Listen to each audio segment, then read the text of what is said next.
क्या नाम था?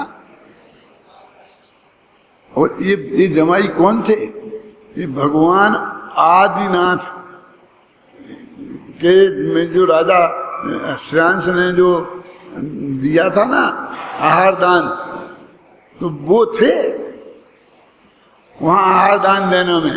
वो बद्र सिंह राजा, उनको चक्रवर्ती ने बुलाया था कि कोई संभालने वाला नहीं है, राज तिलक तो हमने यहाँ कर दिया, अब तुम संभालो तब तक, जब तक ये बच्चा बड़ा ना हो जाए। जब बड़ा हो जाए तो इसे सौंप देना। शास्त्र की बात है, मेरे घर की बात नहीं। कभी ये चर्चा तुम क्यों कर रहे हैं कि चर्चा के लायक चर्चा है इसलिए चर्चा कर रहे हैं। किसी के हम गुलाम नहीं हैं, उसने हमें कुछ दिया नहीं है। बजदंत चक्रवर्ती ने लाके, क्या है ना, हमारी तो उससे जान पहचान भी नहीं है। हम तो उसके दरबार में जाएंगे तो हमें तो दरबार रोक देगा, अंदर जाने नहीं देगा। ख्याल में आई ना? हम जानते हैं, फिर भी हम उनके गीत गा रहे हैं कि उनमें वो क्वालिटी है। यानी जिनवाणी माता में इन दो नयों को जगह मिल गई जो बिल्कुल असद्भूत हैं। क्या ये शरीर अपना नहीं है, मलमूत्र का घर है, गंदा है और छूट जाने वाला है, और स्त्री पुत्रादि भी अपने नहीं है। इस दुनिया में कोई भी अपना नहीं है। क्यों? ये सब पक्का होने पर भी जिनवाणी में उस नयों को जगह कैसे मिल गई? क्यों कि वो हमें सदाचारी बनाते हैं, क्योंकि वो हमें अहिंसक बनाते हैं। आज जो हमारे घर में इतना अहिंसात्मक वातावरण है, आज जो हमारे घर में इतना सदाचार है हमारी समाज में, वो उन नयों का परिणाम है। बोलो, रखना के निकालना। वो नए नहीं होते तो देखा ये जैन समाज इतना सदाचारी नहीं होता। मैं एक सच्ची घटना सुनाता हूँ। जब मैं स्मारक में आया था तो अकेला ही था, कोई दूसरा नहीं रखा था। फिर साल ही भर नहीं हुआ था, साल भर तक मैं अकेला रहा, सब काम मैंने देखा। तो उस वक्त जो इनकम टैक्स वाले चक्कर काटते फिरते थे कि इतनी बड़ी बिल्डिंग बन गई तो इसके किसने बनाई, पैसा कहाँ से आया, इसका स्तूप नहीं चल रही थी। तो इनकम टैक्स का बहुत बड़ा ऑफिसर मेरे घर आया, आकर घर आया तो चाय पानी पिलाया, बैठ गया। उसने जो कुछ उसे पूछना था तो मेरे से पूछा, और मैं जो समझता था मैंने जो जवाब दे दिए उसे। फिर वो बोला बाद में कि गुरुजी एक बात बताओ, अपना ये जांच तो हो गई जो मुझे पूछना था, अब मेरा एक प्रश्न है। मैंने सुना बहुत आप लोगों को बहुत समझाते हो, अच्छा प्रश्नों का जवाब देते हो, तो मुझे आपसे एक प्रश्न है, ऐसा बोला। उसने आगे मेरे पैर पड़े थे, था बुढ़ा, साफा माफा बांध के आया था, ठाकुर था। वो बोला कि ये जैनी बनिए, इनको डाकू लूटते हैं, चूर लूटते हैं, ग्राहक लूटते हैं, गवर्नमेंट लूटती है, फिर भी ये पैसे वाले क्यों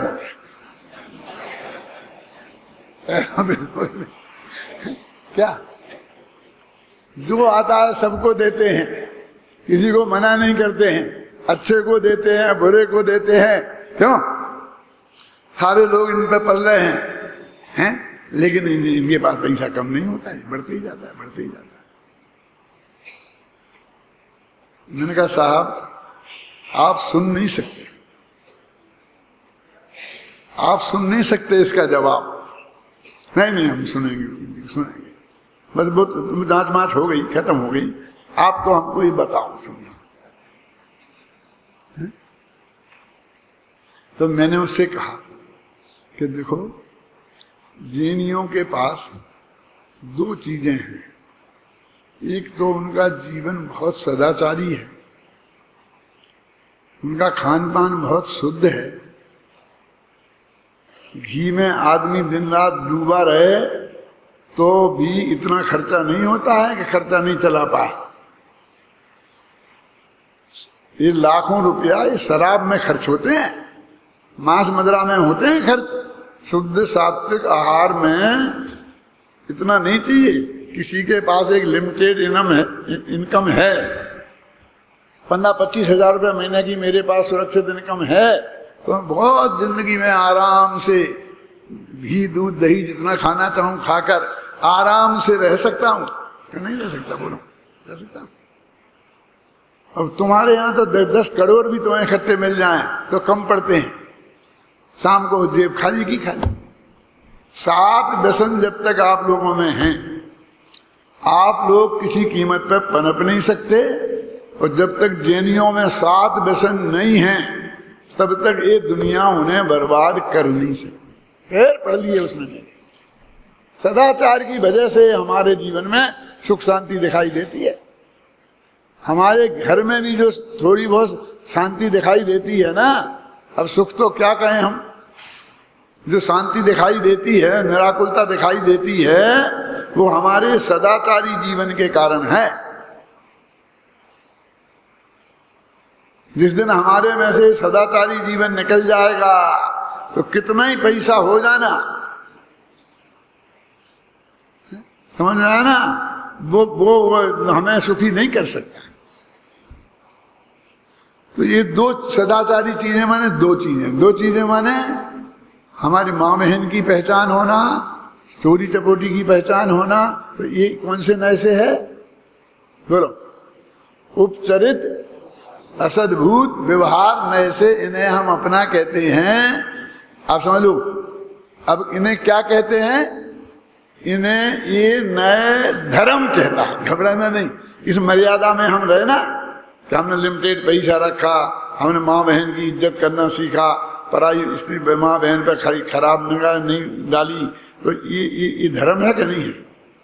हमारे शास्त्र में लिखा ना, ये ब्रह्मचर्याणु व्रत है कि नहीं है, ये अचौर्याणु व्रत है कि नहीं है, कि हम न्याय की मर्यादा से इन सब चीजों को रखें। बोला भी धर्म कहें कि नहीं कहें, इन्हें अपना कहें कि नहीं कहें, ये माँ बाप को अपना कहें कि नहीं कहें, इन बाल बच्चों को अपना कहें कि नहीं कहें। अब ये कहते हैं कि ये तो नक्की हो गया कि कहे नहीं है। मैं आते आते मुझे कौन पंडित थे ना, क्या नाम, हाथ उठा भैया, अनिल मेरे साथ आया था ना, कहाँ है? हाँ, ये कह रहा था दादा और सरल करो। क्या सरल करूं? सोचानुसार सुनना है, और सरल करो और सरल करो। कि नहीं, बहुत ऐसे मुमुक्षु भी आए हैं कि जो कुछ नहीं जानते, और ऐसे लोग भी आए हैं जो मुमुक्षु भी नहीं हैं, लेकिन अपने बच्चियों को भर्ती कराना है इसलिए आए। अपन तो वीतराग भाव से सबको भर्ती करते हैं। जो हमारे नियम हैं उन नियम में आना चाहिए, वे अपनी परीक्षा में उत्तीर्ण होनी चाहिए, और जो हमारी मर्यादाएं हैं उनको वो पालने के लिए तैयार होनी चाहिए। तो हम तो ये पूछते ही नहीं कि तुम मुमुक्षु हो कि गैर मुमुक्षु हो। ये जितने भेद कम पड़े उतने अच्छे हैं ना, क्यों? तो थोड़ा आप सरल करो।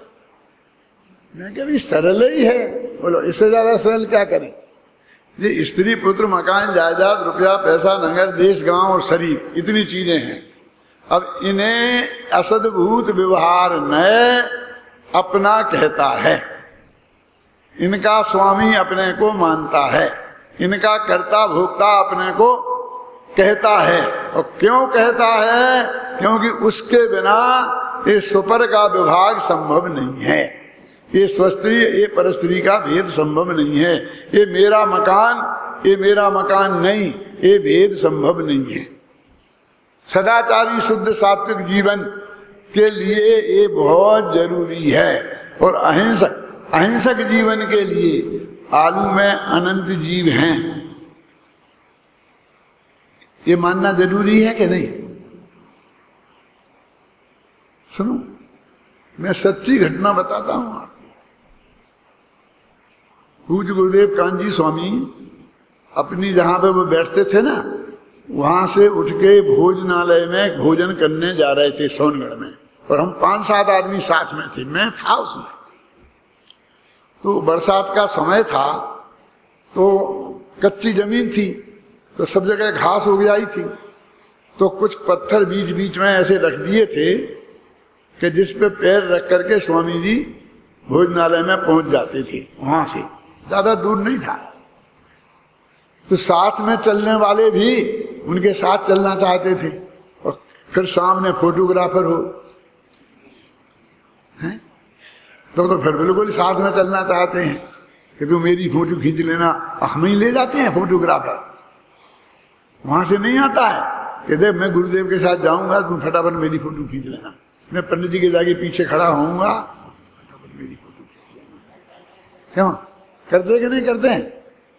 तो वो ऐसा सब मामला था।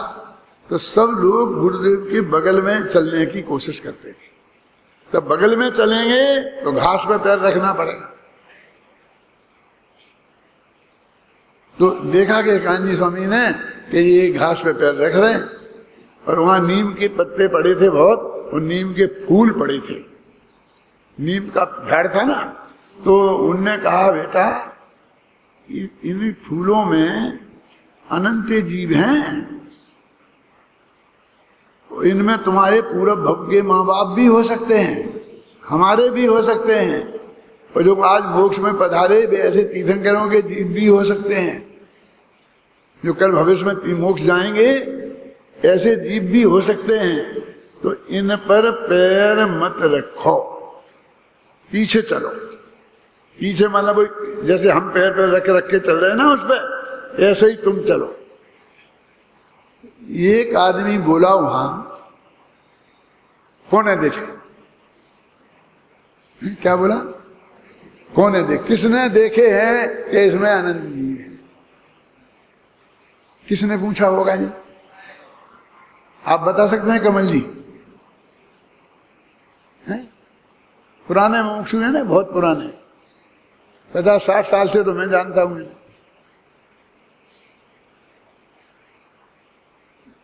एक गुजराती ने पूछा, एक गुजराती ने कैसे? कोने देखे? हिंदी वाला क्यों बोलेगा? हिंदी वाला तो बोले किसने देखे। हिंदी वाला तो ये बोलेगा किसने देखे। समझ में आया? तो एकदम गुस्सा हो गई, आंख लाल हो गई गुरुदेव की, और बोले सर्वज्ञ का अपमान करने का अधिकार किसी को नहीं है। क्या कहा? सर्वज्ञ का अपमान करने का अधिकार किसी को नहीं है। तुम कह रहे कोने देखे, माने हमने थोड़ी देखे, ये तो सर्वज्ञ भगवान ने देखे हैं, और उनने बताई दिव्य ध्वनि में, और हमने तो वहां से पढ़ के तुम्हें बताए हैं। तो जो सीधा उन पर अटैक है?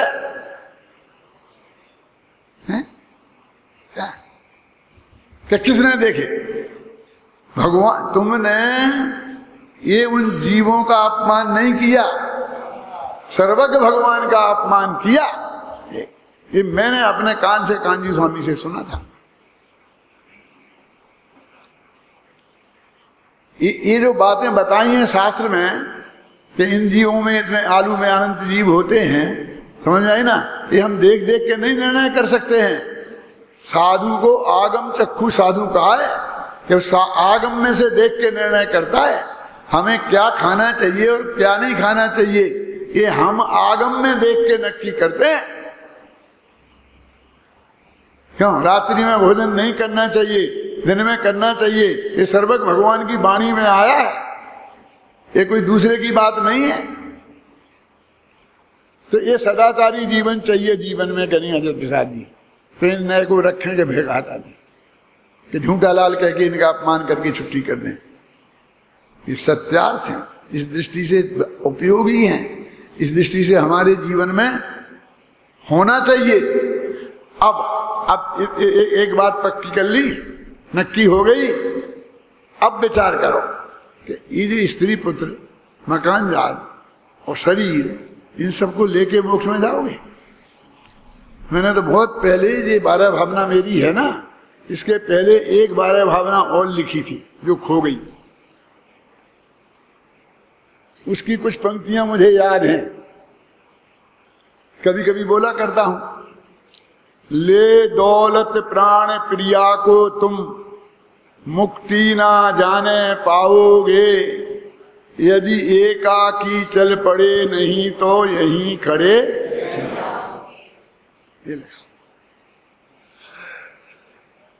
देखो भाई, एक निवेदन मैं आप लोगों से करता हूं कि मैं प्रवचन करने बैठता हूं ना, तो फिर मुझे पता होश नहीं रहता कि कितने बज गए, कितने बजे मैंने शुरू किया था, कितने बजे मुझे खत्म करना है। कोशिश तो बहुत करता हूं, लेकिन मैं नहीं रख सकता। यदि मैं ये काम आपको सौंप दूं कि यदि आप मुझे कोई याद दिलाएगा बीच में, तो मैं उसका बुरा नहीं मानूंगा, उसका उपकार मानूंगा। यदि दादा समय हो जाए तो आप कह दो, पंडित जी समय हो गया, दादा हो गया, मैं बुरा नहीं मानूंगा, और फिर 2-5 मिनट में समेट के खत्म भी कर दूंगा, क्योंकि आप तो मेरा वो कर रहे हैं सहयोग। क्योंकि मैं फिर निश्चिंत हो गया कि फिर मैं अभी घड़ी देखता हूँ, फिर सोचता हूँ कि जी 11-10 हो गए, मैंने कब शुरू किया था, समझ में नहीं आता पूरा तरीके से, समझे ना। तो आप लोग बताएंगे, लेकिन जब ज्यादा हो तब 2-1 मिनट में समझ नहीं, तुम पहले से ही बताओ, अब 5 मिनट रह गए, 4 मिनट रह गए, 2 मिनट माने उसके बाद आपको टोकने में कोई संकोच नहीं होना चाहिए। तो आप यदि ये भरोसा दिलाएं तो मैं निश्चिंत हो सकता हूं। तो मैं अभी आपसे कह रहे थे कि ले दौलत प्राण प्रिया को हम मुक्ति ना जाने पाएंगे, ले एकाकी चल पड़े नहीं तो यहीं खड़े। मोक्ष में तो अकेले ही जाया जाता है, और ये हमारी हैं, पक्के हैं हमारे, इन बातों से नहीं छूटेंगे। ये हमारे नहीं हैं, यहाँ से सोचना पड़ेगा तब छूटेंगे। सुतदारा हुए न सीरी, सब स्वार्थ के हैं भीरी, यहाँ से सोचना पड़ेगा। ये उनके अपनेपन से इनकार करना पड़ेगा। तो ये बात समझनी है कि नहीं, कि ये वास्तव में अपने नहीं हैं, एक लिमिटेड समय के ये मेहमान हैं। इनका लिमिटेड समय के लिए हमारे के साथ संयोग हुआ है, हैं? उसको संयोग का हमने बाकायदे इज्जत पूर्वक स्वीकार किया है, और अब हमको नहीं चाहिए।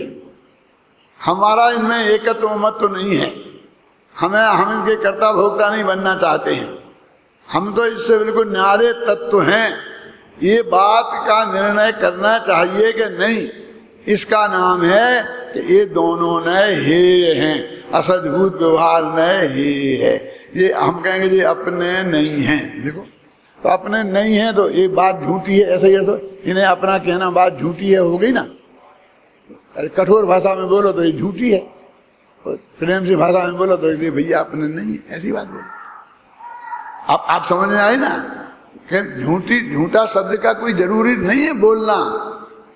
यदि हमें बुरा लगता है किसी को तो हमें कोई जरूरी नहीं है, लेकिन भाई ये बात अपने लोग में नहीं कहते हैं सब बातें झूठी हैं, कोई किसी का नहीं है, हैं? हर एक आदमी उपदेश देता, हमने सब देख लिए। देखो कमल जी, थोड़ा अपनी गांठ में रखना बुढ़ापे के लिए, समझ लेना। नहीं नहीं पंडित जी, मेरे बेटे तो बहुत अच्छे हैं, सबके ही बहुत अच्छे होते हैं, सबके ही बहुत अच्छे होते हैं, लेकिन तो हमारी बात ध्यान में रखना थोड़ा अपना बुढ़ापे के लिए। ऐसा समझाते कि नहीं समझाते हैं? फिर आप नहीं मानो, कोई किसी के नहीं है, फिर 2-4 किस्से सुनाते हैं, उसने ऐसा किया था, फिर वो बेचारा ऐसा हो गया, उसने ऐसा किया, फिर वो ऐसी इतनी तकलीफ पाई। तुम तकलीफ नहीं पाओ इसलिए हम तुमसे कहते हैं। तो हम सब कहते हैं सारा संसार झूठा है, कोई किसी का नहीं है। तो ये बात भी सच्ची है कि नहीं? अब मैं आप सबसे पूछता हूँ कि ये मुमुक्षुओं की है, ये गैर मुमुक्षुओं की नहीं है। ये गैर मुमुक्षुओं की है, ये मुमुक्षुओं की नहीं है। हम ये बच्चों को ये पढ़ाएंगे, ये सिखाएंगे यहाँ, तो हम ये मुमुक्षुओं की बात सिखाएंगे। झूठ नहीं बोलना है सिखाएंगे, तो ये मुमुक्षुओं की बात है। गैर मुमुक्षुओं को झूठ बोलना चाहिए, उनके यहाँ झूठ बोलना धर्म होगा? ऐसा तो है नहीं। यहाँ तो मूल धर्म की बात है भाई साहब। 6 डाला में दौलत राम जी ने लिखी। दौलत राम जी तो जब पैदा हुए थे अपने इस हिंदी प्रांत में ही पैदा हुए थे। अपन अभी कहाँ दिल्ली में है ना, इसके आसपास आगरा में। आपको मालूम पंडित दौलत राम जी आगरा में तो पैदा हुए थे। उधर के तो थे कहाँ के, सासनी के। सासनी माने अलीगढ़ के पास। लेकिन ज्यादा समय उनका दिल्ली में कटा था। दिल्ली वालों को मालूम क्या नहीं है? मैं यहाँ आया था, छैराला पे शिविर चलाया था आपके पास में, विश्वास नगर के आसपास। और उसमें मैंने ये बात कही, हो मेरी किताब है छैराला का सार, उसमें ये बात लिखी है कि दिल्ली वाले यात्रा करने गए थे तो वे पंडित दौलत राम जी छापे का काम करते थे, साड़ियां छापते थे और पढ़ते रहते थे। तो उनसे जब वे गए उनके दुकान पे वो बातचीत करी तो वे तो बहुत बड़े विद्वान थे और अध्यात्म में भजन लिखते थे। छैराला लिखी थी, कितने कितने थे। तो उनकी परिचय पाया तो और 10-5 जो मुमुक्षु थे यहाँ के, उनने कहा पंडित जी हम आपसे एक निवेदन करते हैं कि आप हमारे साथ यात्रा पे चलो। हम आपको यात्रा पे ले जाना चाहते हैं अपने साथ, हमारी यात्रा सफल हो जाएगी।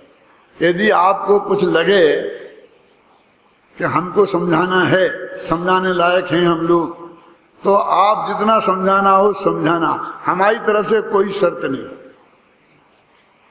क्या। और हमारे साथ यात्रा करना, आप हमारे साथ चलो। तो उन्होंने कहा ये सब काम क्या करोगे इस काम में, छोड़ छाड़ के। और वो सब आ गए, चले आए और फिर वो दिल्ली आ गए। दिल्ली से सारी देश की यात्रा करी, उन्हीं के साथ लौट के दिल्ली आ गए और फिर दिल्ली में ही गए। वो अकेले वो शासनी के नहीं, दिल्ली वाले हैं। छैराला में तुम्हारा अपनापन तो है ही, और दौलत राम जी के साथ भी थोड़ा और है। ये जान के कि वे दिल्ली वाले थे, शायद आपको और बोला। उन्हें दिल्ली वाले कहें कि शासनी वाले। बोलो मैं कहाँ का हूं? मैं आपसे पूछना चाहता हूं कहाँ का हूं मैं? जयपुर का हूं क्या, बड़ौदा स्वामी का, क्या अशोकनगर का हूं, क्या पारोली का हूं, कहाँ का हूं? बोलो। एक स्वर से कहते ना जयपुर के हैं, क्योंकि 50 साल रहते जयपुर होके हो गए। अब 50 साल पहले कहीं रहे होंगे, पैदा हुए होंगे, क्या फर्क पड़ता है। तो अंतिम समय में दौलत राम जी दिल्ली में थे और उनने क्लियर शब्दों में सब बातें कितनी लिखी हैं छैराला में। अब छैराला पढ़ाएंगे हम इन बच्चियों को। छैराला कांजी स्वामी ने नहीं लिखा। अरे गुजरातियों ने लिखा ही क्या है, गुजरातियों को आता ही क्या, घबराना नहीं। साहित्य नहीं है। अरे रे पूजने हमारी, ये जो मराठी लोग हैं जो नहीं, ये सब हिंदी वाली पूजना ही करते हैं। उनके पास अपना पूजन साहित्य भी नहीं है, इनके साथ पास अपना पूजन साहित्य भी नहीं है। ऐसा कोई ज्यादा साहित्य नहीं है। आचार्यों में, विद्वानों में, पंडितों में अपना जयपुर और दिल्ली में तो भरे पड़े हैं। पंडितों के नाम गिन सकते हो आप। हाँ, जब से जयपुर बना है 250 वर्ष, 350 वर्ष हो गए, तो सैकड़ों पंडित गिन लो। एक बन पंडित ऐसे नहीं, आध्यात्मिक।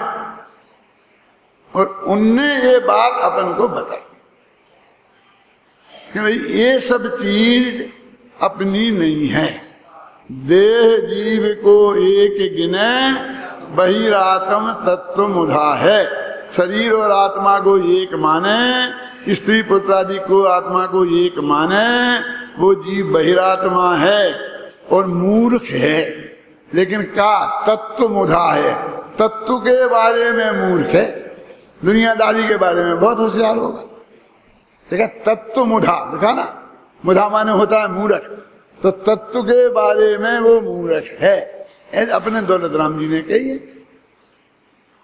ये किसी दूसरे की बात नहीं है। उनमें हमारा अपनापन हो, समंतभद्र में अपनापन हो, कुंद कुंद में अपनापन हो, अमृतचंद्र में अपनापन हो, जयचंद छाबड़ा में अपनापन हो, तो ये सब बातें इनकी हैं।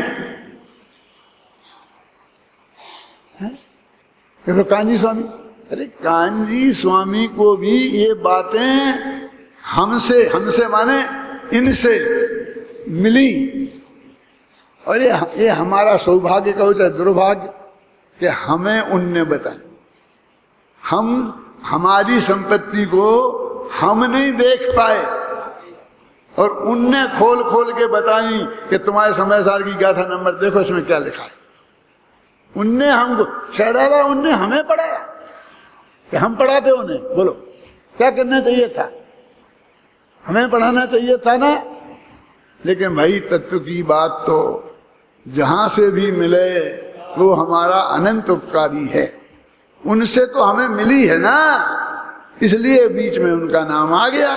इसमें कहाँ गुजरात आ गया, कहाँ कोई दूसरा आ गया?